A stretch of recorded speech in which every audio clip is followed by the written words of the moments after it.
बड़े बड़े कट्टर काफर कुरान पाक सुनते थे ना।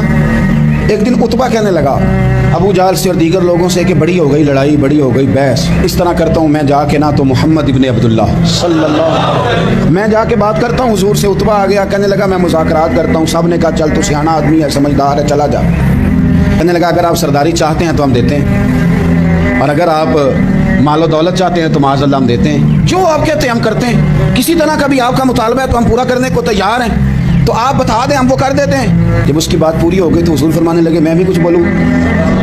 कहने लगा बोले। मेरे नबी पाक ने कुरान पाक पढ़ना शुरू कर दिया। चंद आयतें पढ़ी, खड़ा था, बैठ गया। हुजूर ने तिलावत ख़त्म की, कहा कोई बात करनी है? कहने लगा नहीं मुझे इजाज़त दे दो। वापस गया, जब गया ना तो अबू जाल दूर से देख के कहने लगा जो गया था वो तो उतबा था, और ये जो आ रहा है ये कोई और है। वापस आया तो कहा क्या तय हुआ? कहने लगा यार तय क्या करना है, और जो कुरान वो